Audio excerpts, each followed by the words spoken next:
Just to be clear, earlier you said queen takes a7, right? Yeah. Okay, then queen takes e7. Rook g1. Rook takes h2 check, queen h4 check, queen h3 checkmate. Pre-move it all. Oh.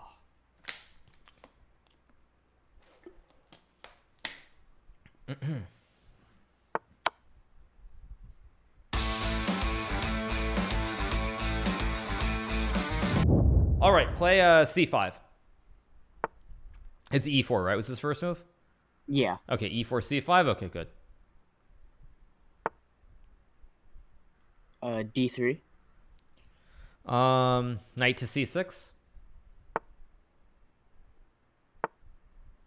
Knight f3. G6. Bishop e2. Bishop g7. Castles. E6. Welcome, Raiders. Choose Bishop your fate. e3. Watch the show Who rated me? or watch the show. Kip Boga. Oh, thanks, Kip Boga. Thank you so much for the host. Those of you who can see me right now, I'm playing blindfold chess. I'm talking to my microphone. I'm looking like a complete idiot. I have somebody that I'm talking to in a Discord call making moves for me on the chessboard, which I cannot see right now. So it was e6, bishop e3, right? Yeah. Okay, pawn to d6. C3. Knight g e7. And those of you who are coming with the host, I'm playing against the Mountain, Half-Thor Bjornsson, the world's strongest man. He played the Mountain in Game of Thrones. Make sure to check out his channel as well. Knight b d2. Castles.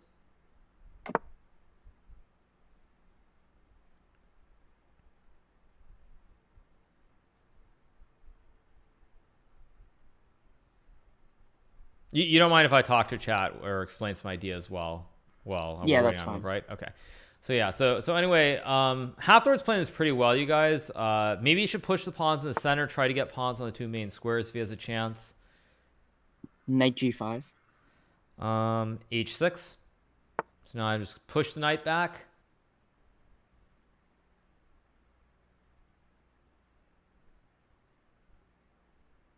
Knight gf3. F5.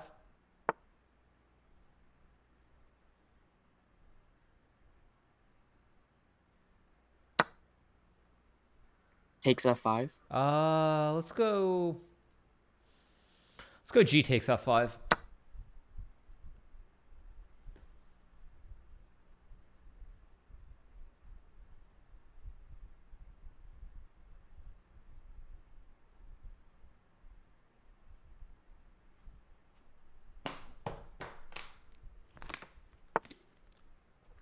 d4.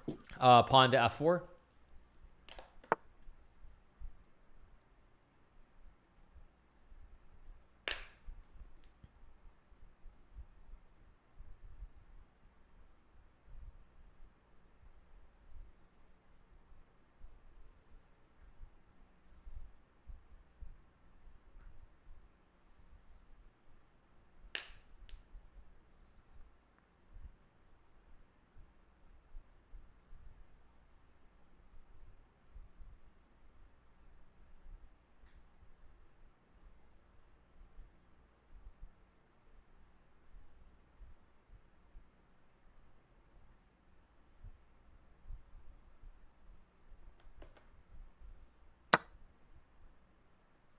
Bishop takes f4. Rook takes F4.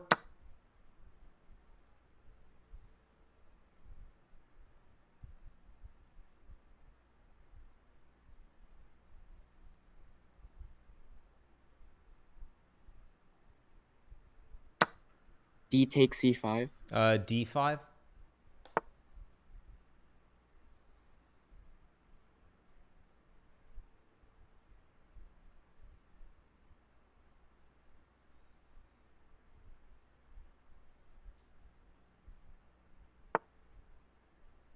Bishop d3.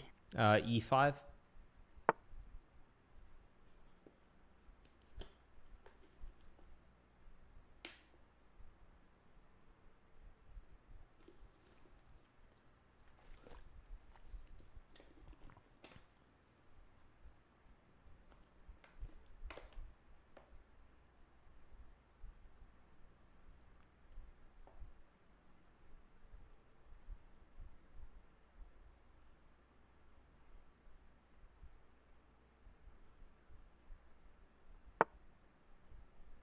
Bishop b5.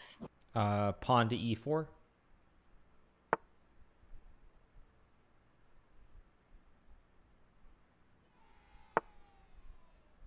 Knight d4. Knight takes knight.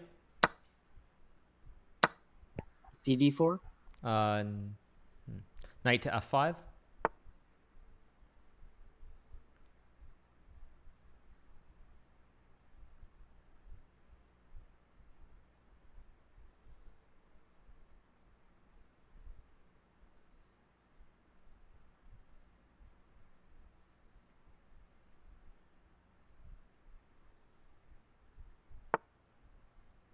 Queen h5. Knight takes d4.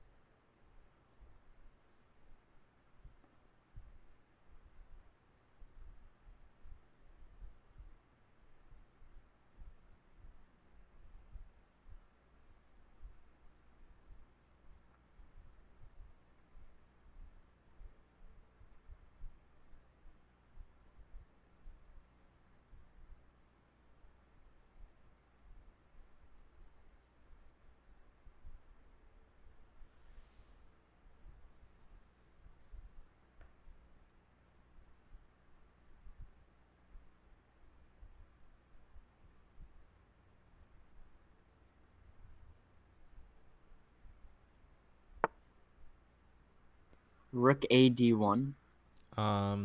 Bishop to g4.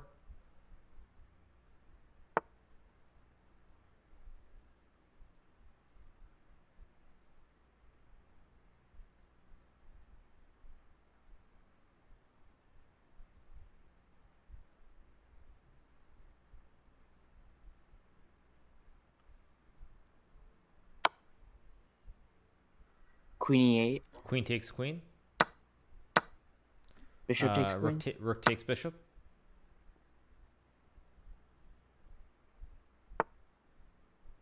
Knight b3. Bishop takes d1.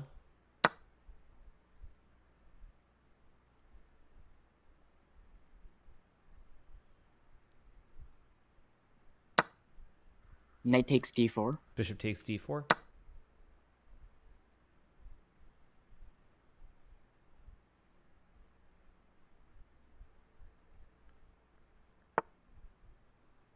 g3. Okay, let's figure out what's the best way to mate. Bishop to e2.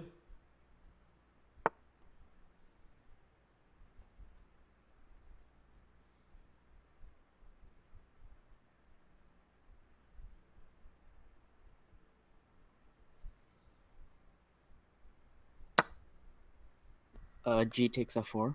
King f7.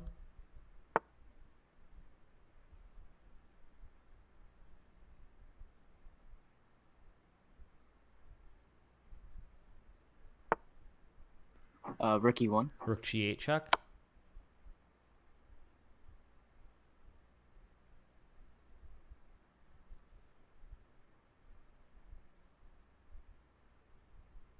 King h1. Bishop f3 mate. It's a mate, right? Yeah. Okay. Yeah, cool. All right. Yeah, big shout out, everybody. Thank you again to IMLS with the host with 9519 viewers. Thank you to Kit Boga as well for the host with 6675 viewers. Thank you to everybody for all the resubs, the first subs. We're going to do another one. I mean, if he wants to do another one, let's do another one. Let's do another one. He wants another one, right? I mean, of course he wants another one, so I'll just force it. Okay, there we go.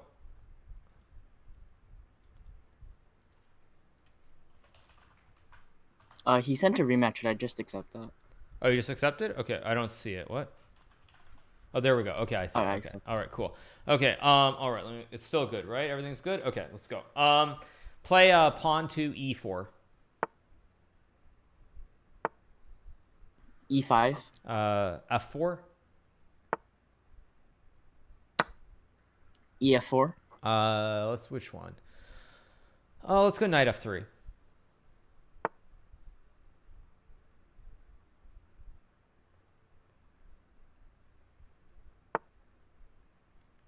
Knight f6. E5.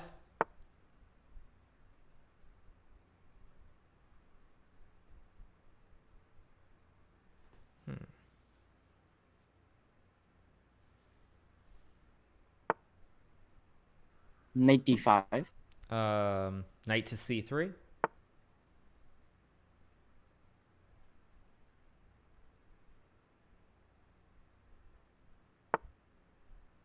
c6.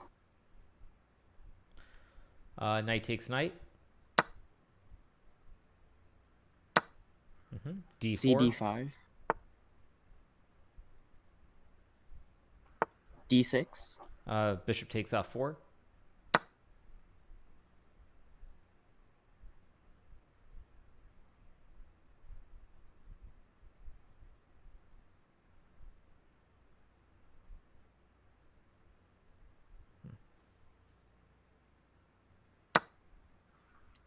D takes e5.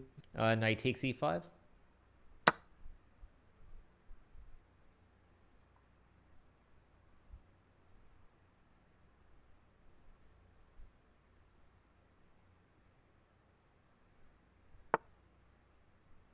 Queen d6.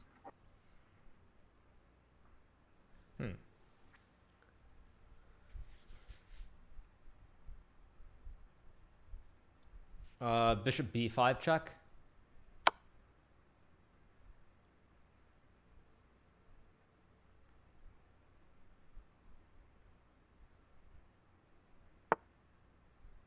Knight c6. Castle short.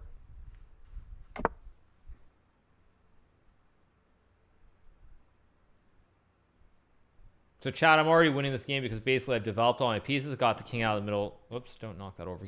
Got my king out of the middle of the board. Now it's really good. What's his move? Bishop e6. Okay, let's do the XQC special, but which fossil? Which fossil? Knight takes C6.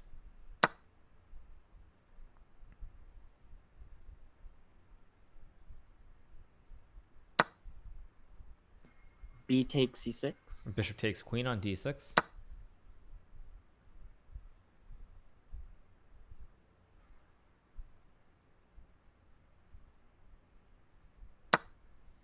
Bishop takes bishop. Bishop takes C6.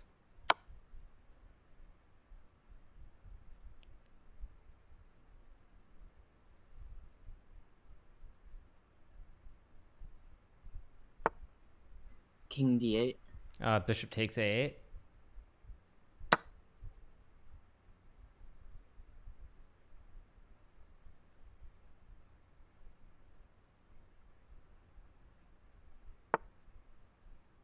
g5. Queen to H5.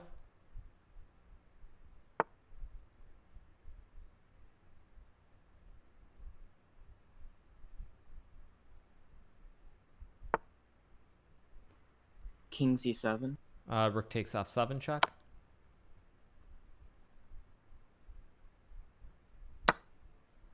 Bishop takes f7. Queen takes bishop.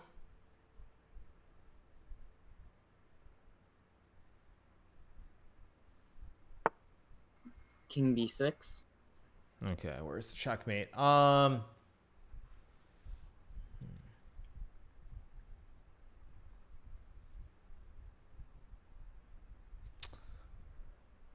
Queen to B7 check. B7 is in boy.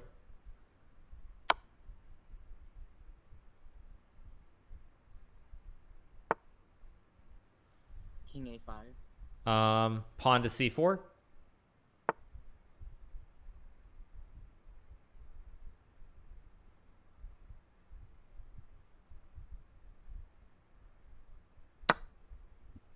D takes c4. Queen takes A7 check.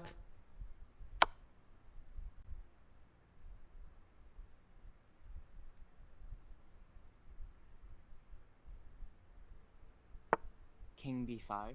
A4 check. Queen B6 pre-move checkmate. It's over, yeah. Yeah, it's over.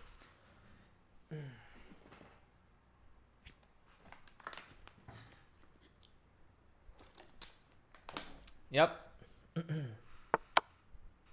Yep. Perfect. Now run. Yeah. Uh,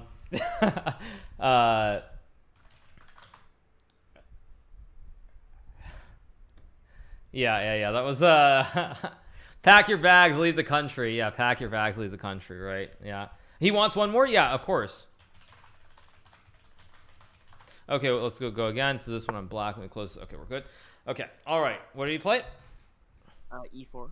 Sure. You're so soft suddenly. Let me. Are you near your microphone or not? Hello.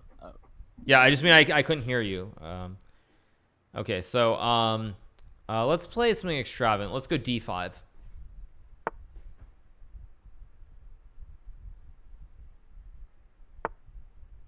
D3. Okay. Yeah. Now you're much better. Let's play pawn to E5.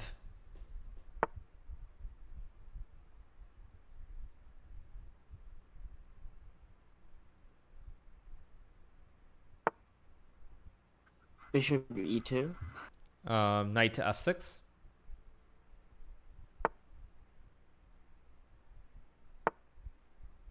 Knight to F3.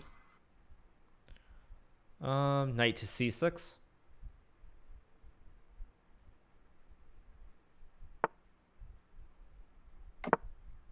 Castled, right? Castle. Yeah. Okay. Let's go bishop to E7.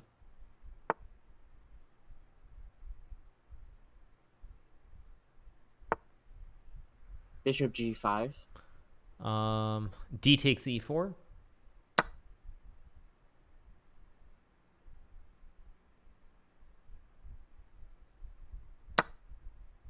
Bishop takes F6. Let's see. There. E takes F3.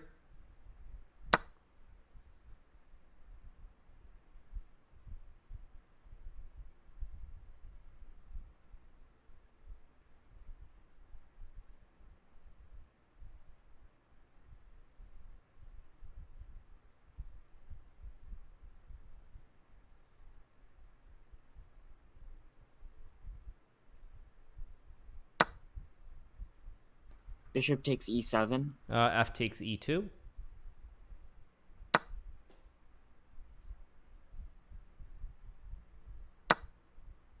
Queen takes E2. Queen takes E7.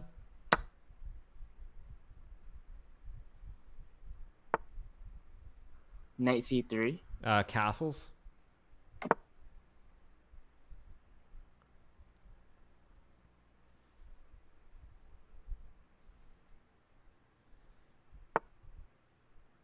Rook A D1. Okay. Knight to D4.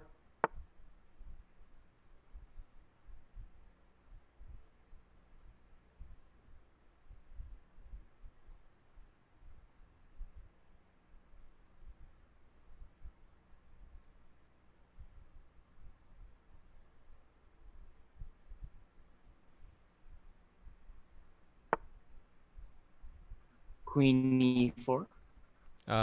Bishop to F5.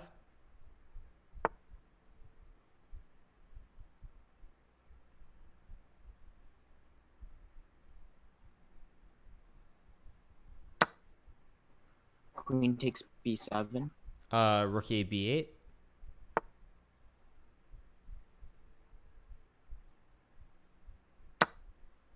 Queen takes A7.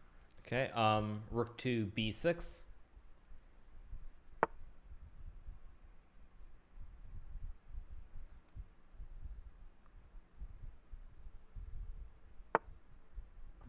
Knight D5. Okay. Let's see. What's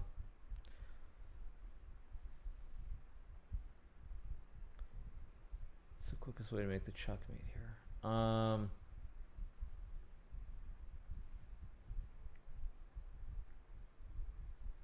Okay, knight to F3 check.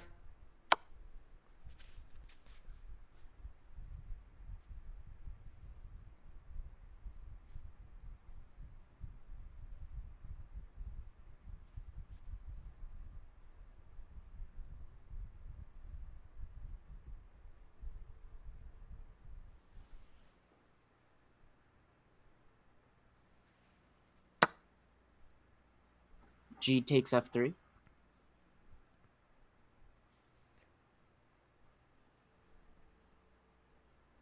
Queen G5 check. Rookie. Well, I'll wait till his move.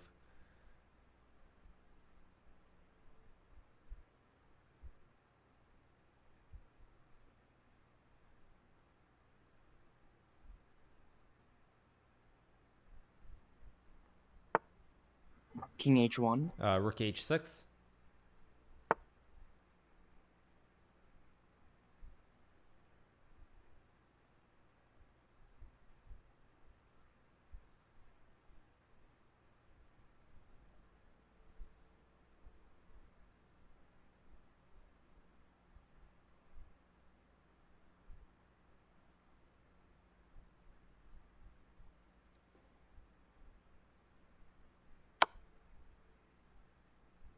Knight E7.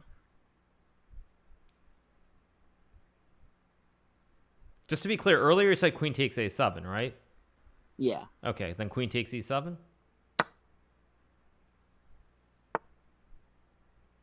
Rook G1. Rook takes H2 check, queen H4 check, queen H3 checkmate. Pre-move it all. Oh.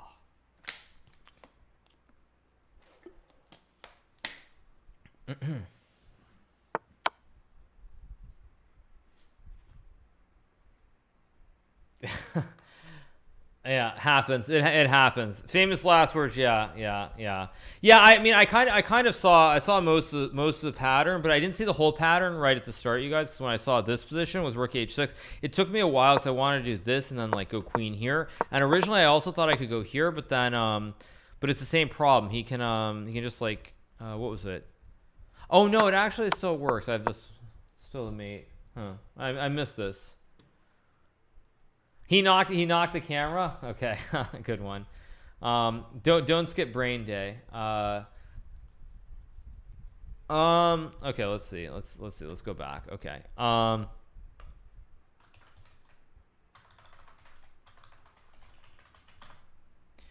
Do queen odds? Yeah, don't skip brain day. Was he ahead after the fork? Well, the point is that no, he wasn't, because at this point he was already down one bishop here. He was down a bishop for a knight.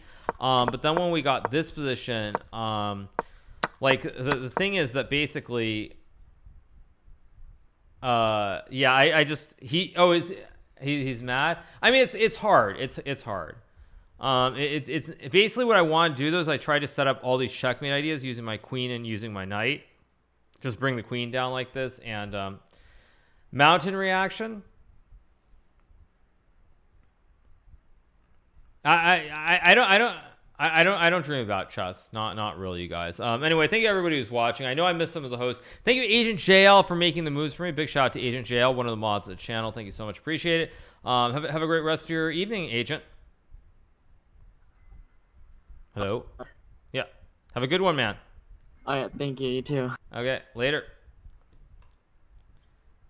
Hey, how's it going? Good, man. How are you? Good. So you want to go over the games quickly? Yes, please. Sure. Okay, let me pop it up. 1 second. Let's see.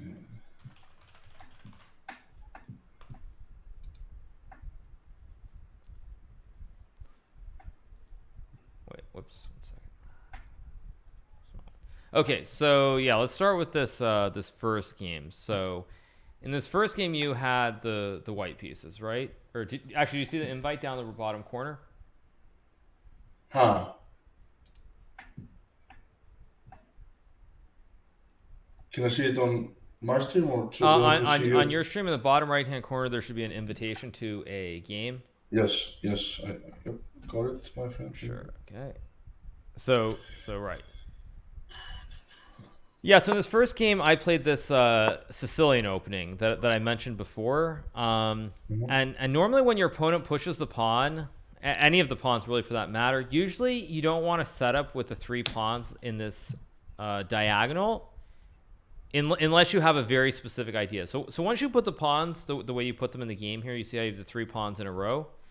Your bishop can no longer come out on this diagonal anymore. Mm-hmm. So once you do this, the way that you should actually proceed here is what I did, which is I put my bishop on this long diagonal. So at this point, you should have brought this pawn forward. I go here, Okay. and you put your bishop here. Because eventually, further on in the game, these center squares, basically these 4 squares, tend to be the most critical squares in the game. And when you put your bishop on this other square, it never really, it kind of is a developing move, but it never really has any squares because it's stuck behind this pawn and this knight. Okay. So if you put the bishop on this square, like to give you an example of how the game, this actually is how the game went along these lines, but with your bishop on e2. At some point, let's say you play the knight out, or actually let's push the pawn. Eventually, I'm going to push this pawn in the center. And so now what happens is you take this pawn, and let's just say you develop the knight. Your bishop is on a much better square here in the game because you can always move your knight at some point, and the bishop has a lot of targets coming down this long diagonal. So if we look at the game, it's actually, I played the exact same setup, but here you see your bishop, it's not really doing a whole lot. It's just like on the square, but there's nowhere that it can attack towards. So you play this knight move, which probably not best. What you should have done here, I guess, is push this pawn in the center. And let's say we trade the pawns, and you have the pawns in the center with your bishops, and you can bring your rook to this open line to try to attack. So this is probably the way that you should play this here, because when you push this knight, the only thing you're doing is helping me, because I can push the pawn to push your knight back, and then I go here, and the problem is that basically I'm the one who controls all these central squares. My pawns here. I create this line of pawns, and it's very hard for white to fight against that. So what's happening is my pawns or my forces are marching forward, and they're just going to push your pieces further back and back and back until you run out of space. Yep. So that's why, in general, when you play these setups, you have to really be aware of these center squares, these 2 squares, and also where you put the bishop at the start of the game. Because I would say probably almost against any opening setup, if we go back to move 2, you're either going to try to put the bishop on this diagonal, or you're going to put the bishop on this diagonal down towards where the black rook is. But very rarely do you put the bishop on the square in front of your king. It's not a bad move because it develops and you can get your king out of the middle of the board. But in general, you want to put the bishop on the optimal square.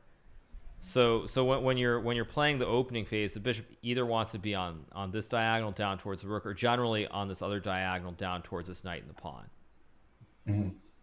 So let's go back to this game. So I pushed, and here I think you realize you actually push your pawn, which is not a bad idea. Like, it makes a lot of sense, but unfortunately, after I push my pawn, your bishop gets stuck here.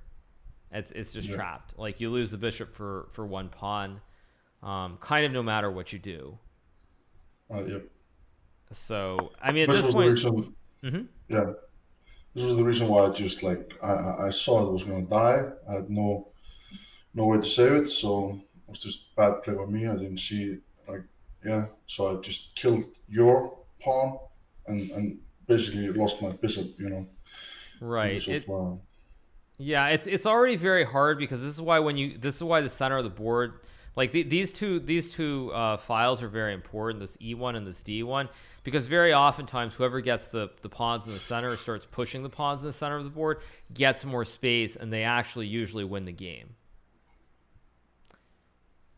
So you basically wanna use your pawn as shield. yeah, so it's like, let me just make a couple moves to give you an example. So let me just make some moves here. So let's say we reach a position like this. You'll see that black has these 4 pawns in a row in the center.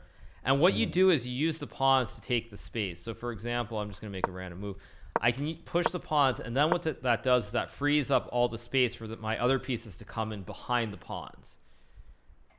So the pawns are sort of the pieces that you use to create the space, and then behind the pawns, all the rest of your forces come into the game. Does that make sense? Yep. Yeah, it does. It's just like it's I've been having some fun playing chess back, and it's quite challenging. It seems so simple, but then you play it and you do so many mistakes and it's so frustrating. You're just like, why did I do that? Why did I do that? It seems, well, the game is not simple, but you do these silly mistakes, and then when you're talking, it all makes so much sense. But then when you play, it's not that simple. Yeah, I think the main thing that's important is to have a basic opening strategy, because if you have an opening strategy, like what happened in this game, especially where I started getting all these pawns in the center of the board, it won't happen to you. So for example, let's say we reach this position, and this is called the Sicilian defense. Just what you should do is move the knight out here. And normally black, there are many setups, but I'll just give you a basic one. Let's just say I push this pawn here. You push this pawn in the center because you want your bishop to come out on this diagonal. So now I take the pawn, white takes back. Let's just say I bring the knight out here. You bring your knight, and I push the pawn. What you'll notice here is that neither player gets a lot of space in the center of the board. White has one pawn here, but there's only one pawn in the very center part of the board. So your opponent isn't going to be able to push your pieces back here with the pawns and then take advantage of having more space. So this is why, like, when I'm talking about the pawns marching forward, it's very important that you have an opening strategy, because even if you don't fully understand the concept, it just won't be possible for your opponent to get those pawns marching, because you get the control of the center, and then it becomes developing pieces and trying to find ideas. Yep. So what I would recommend, let's take a look at just a couple basics in the openings. Would be, okay, so let's say I play the Sicilian opening. So you bring your knight out. There are many moves black can play, but basically on every move that black plays here, whether it's like this move, whether it's this move, and so forth, you're always going to push this pawn in the center to get something, to keep two pawns in the center here, or to take control. Because when I take and you take back, your knight has a lot of targets towards everything that black can play here. Mm-hmm. And so, like, if I bring the knight out, you bring your knight here, and I push the pawn. Now you can play many moves, but you can even go like bishop here, castle your king, and neither side really gets to push the pawns in the center of the board. Because if white pushes the pawn, well, let me just make a move. Let's say white pushes the pawn, you just capture the pawn. If black ever pushes this pawn, after you capture, you drop the bishop back. And once I castle, there are a couple ways to play this, but very simply, you can play bishop here. Mm-hmm. And you're attacking this pawn with the knight and the bishop, and it's only defended by the knight and the queen. So what you're going to do is you're going to capture the knight, and then this pawn you'll be able to win this pawn for free. Yep. So the way that you avoid like this concept of where the pawns are marching in the center is you play in the center of the board from the very get-go. So you play knight f3, and then you go d4, and your opponent will never be able to get the pawns marching like I did in this game specifically. Uh-huh. And it's the same thing, actually. If we go back here, if I push this pawn, you can do the same thing. You bring the knight out, and you attack this pawn here. Yep. And so when black defends, you can also do the same thing. You can push the pawn again. And then when I take, you take back with the knight. Mm-hmm. Let's say I move this knight out. Then you can move your knight forward. And you'll see that white is the only one with a pawn in the center, but you're not going to have a situation where either side is going to be able to push the pawns in the center part of the board, because there's already been an exchange of pawns on the square in front of the white queen. Mm-hmm. Mm-hmm. So in John... Mm-hmm. So, yeah. What was the best way for me to practice on my openings, There are many ways. Let me see. So what I would probably recommend, you have, I think you've got the membership, right? Yeah. So what I would recommend is, for example, you can, on the left hand side, you can click on there's a learning tab on the far left side of your screen, I think, if you see it. Yep. Yeah, so you click on learn, and there's, I believe it's I think it's, is it openings, I think? Yeah, it's like you can click on openings.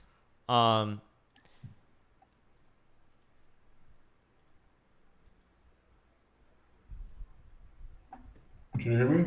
Yeah, I can hear you. And so like you'll see here, there are all sorts of different opening setups, and like there's what I just played, the Sicilian defense. You see how it's pawn forward and the pawn to the left. Like you can click on that one. There are all sorts of different setups here, and if you just click on them, I think there are a bunch of lessons. There are various lessons that you can find, and beyond that, if another way you can look is also you can probably, once you know what the opening is, you could even just like look up the best games that, say, the world champions have played in these openings as well. Oh, you can? Yeah. That's cool. And actually, there's another openings one that you can click as well. So if you click on the Learn button, Yep. and then you click on Lessons. Yep. Lessons at the top, yeah. Yep. And then you'll see there's openings as well. So you'll see there's like opening principles. Yeah, here. Okay. Oh, cool. I'll be checking this out for sure. Yeah, because I mean, I think the main thing is if you have an opening strategy, you'll be able to just, a lot of these basic fundamental things, like these problems that you're encountering in the games against me, won't exist. And the reason that you're getting into trouble is because you're ending up in positions that are very slow. They're closed. There aren't many pieces going forward. And when you don't have open lines, and when you're newer to the game and you don't have open lines, it's a lot harder to play positions where you have to move your pieces around a lot and know exactly where to push the pawns. That's just not, it's just a very sort of advanced concept. So you want to play things where the position is much more open. So that's why you need to know some basic openings in order to improve. All right, that's awesome. So I have to ask you one thing. So when you have this blindfold, you can't see anything. Yeah, but I can basically, what I can see is in my head, I can see the board, and what makes chess, like what grandmasters can do very well is of course if you're playing over the board, you can't move the pieces. Like you make your move and that's it. So what we do is most of the time we will see variations in our head. We'll basically move the pieces on a board in our head and move like this move, that move, and we just visualize the chessboard in our head. So I'm basically just seeing the position and trying to come up with an idea for the next 2 to 3 moves. That's absolutely crazy. Yeah, I think it's you just get used to it. I think when you in one thing blindfolded, and that's if you put a barbell, a lot of weights. If I'm blindfolded, I could probably beat you. Yeah, no, for sure. For sure. It was a lot of fun. Thank you for taking your time. No problem. Yeah, I think the main thing is just learn some base. If you learn just a couple of basic setups, you don't even have to go super deep, but just like the first like 5 to 6 moves, and you get normal sort of positions, you'll be a lot better. This is the only thing that I see that you're kind of missing, and that's why you're getting into trouble at the very beginning of the game. Yeah. I'm definitely enjoying this, and I'll be working on my openings and direct puzzles. Yeah, I think if you just do a little bit of that, like if there were, say, down the road another like chess tournament on Twitch, if you just have some very basic opening fundamentals, your understanding of the game already in terms of not making big mistakes or losing like the bishops and queens for free, you'll do very well, and you'll keep improving. Okay. And to improve, how many hours do you have to spend a day in I guess it's depends I think where you're at, the improvement will be very fast. It's just a matter of getting some of the pattern recognitions when you do puzzles, for example. Like it's just gonna click. It's not like you have to do like X amount of hours, but if you do like 1 hour of puzzles or even 30 minutes of puzzles, and then you do like 30 minutes of looking at some opening, the improvement will be very quick. All right.